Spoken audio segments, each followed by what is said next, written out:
सोमवती नाम की एक नगरी थी। उसमें राजा सोमसेन राज करता था। उसके पास मणि नाम का एक तोता था। एक दिन राजा ने उससे पूछा, हमारा विवाह किसके साथ होगा? तोते ने कहा, भोपाल के राजा की बेटी चंद्रकला के साथ होगा। राजा ने ज्योतिषी को बुलाकर पूछा तो उसने भी यही कहा। उधर भोपाल की राजकन्या के पास एक मैना थी। उसका नाम था नैना। एक दिन राजकन्या ने उससे पूछा कि मेरा विवाह किसके साथ होगा? तो उसने कह दिया कि सोमवती नगर के राजा सोमसेन के साथ। इसके बाद दोनों का विवाह हो गया। रानी के साथ उसकी मैना भी आ गई। राजा रानी ने तोता मैना का विवाह करके उन्हें एक पिंजरे में रख दिया। एक दिन की बात है कि तोता मैना में बहस हो गई। मैना ने कहा, आदमी बड़ा पापी, दगाबाज और अधर्मी होता है।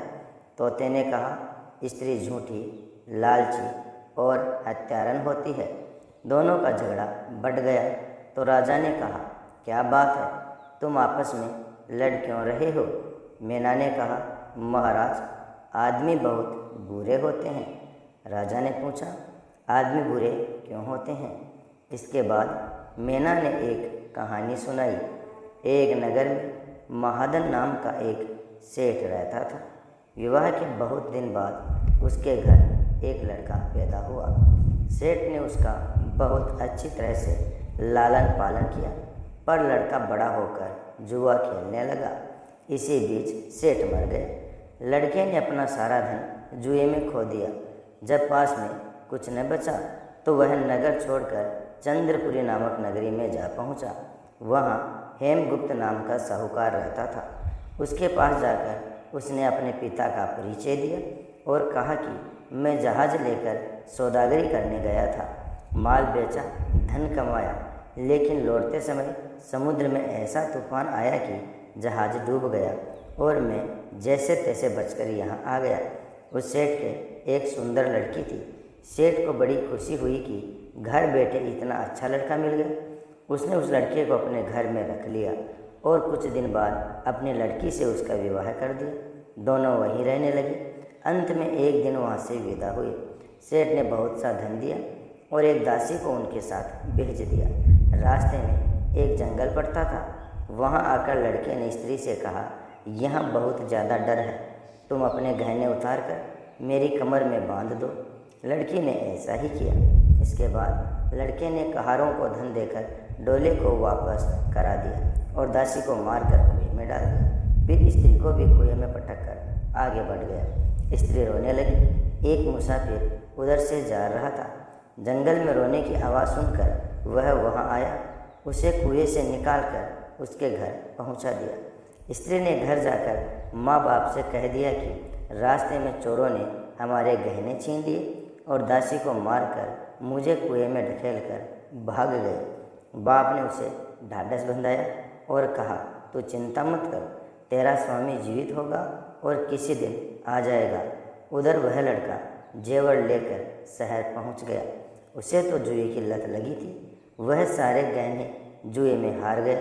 उसकी बुरी हालत हुई तो वह यह बहाना बनाकर कि उसके लड़का हुआ है, फिर अपने ससुराल चला गया।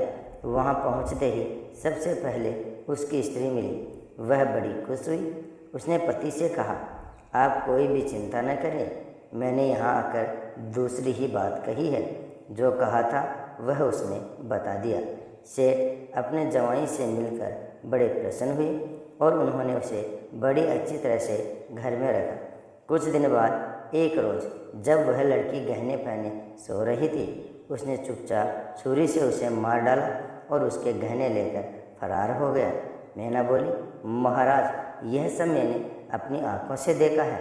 ऐसा दुष्ट होता है आदमी। राजा ने तोते से कहा, अब तुम बताओ कि स्त्री क्यों बुरी होती है? इस पर तोते ने एक कहानी सुनाई। उदयपुर में सागर नाम का एक सेठ रहता था। उसके दत्त नाम का एक लड़का था। वहाँ से कुछ दूर पर एक और नगर था, विजयनगर। उसमें सोम नाम का सेठ रहता था। उसकी एक लड़की थी जिसका विवाह दत्त के साथ हुआ था। विवाह के बाद दत्त व्यापार करने परदेश चला गया। 12 बरस हो गए और वह न आया तो उसकी पत्नी व्याकुल होने लगी। एक दिन वह अपनी छत पर खड़ी थी कि एक आदमी उसे दिखाई दिया। उसे देखते ही वह उस पर मोहित हो गई। उसने उसे अपनी सखी के घर बुलवा लिया। रात होते ही वह उस सखी के घर चली जाती और रात भर उस आदमी के साथ भोग विलास करती और दिन निकलने से पहले ही लौट आती। इस तरह बहुत दिन बीत गए। इस बीच एक दिन उसका पति परदेश से लौट आया। स्त्री बड़ी दुखी हुई। अब वह क्या करे? पति थका हुआ था तो जल्दी ही उसकी आंख लग गई और उसकी पत्नी उठकर अपने अस्सी के पास सोने के लिए चली गई। रास्ते में एक चोर खड़ा था। वह देखने लगा कि स्त्री कहाँ जाती है। धीरे धीरे वह सहेली के मकान पर पहुंची। चोर भी पीछे पीछे गया। संयोग से उसके अस्सी को सांप ने काट लिया और वह मर गया। प्रेमिका ने समझा सो रहा है। वहीं आंगन में पीपल का एक पेड़ था जिस पर एक पिशाच बैठा यह लीला देख रहा था। उसने उस आदमी के शरीर में प्रवेश करके उस स्त्री से प्रेम किया और अंत में उसकी नाक काट ली और फिर उस आदमी की देह से निकलकर पेड़ पर जा बैठा।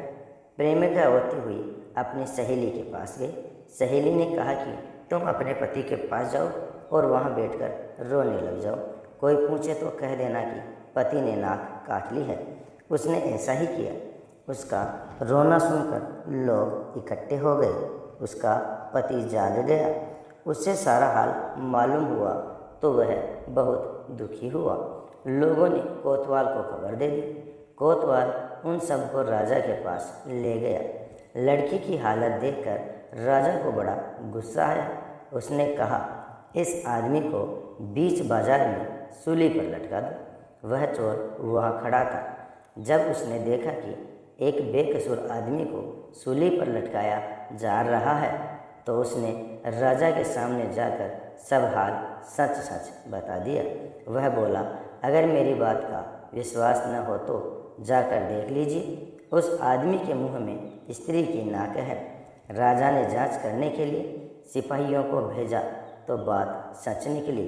इतना कहकर तोता बोला, हे राजा, स्त्रियां ऐसी होती है। राजा ने उस स्त्री का सिर मुंडवाकर गधे पर बैठाकर नगर में घुमवाया और शहर से बाहर छुड़वा दिया। यह कहानी सुनाकर तोता बोला, राजा, बताओ कि दोनों में ज़्यादा पापी कौन है? राजा ने कहा, स्त्री। मैना ने पूछा, कैसे?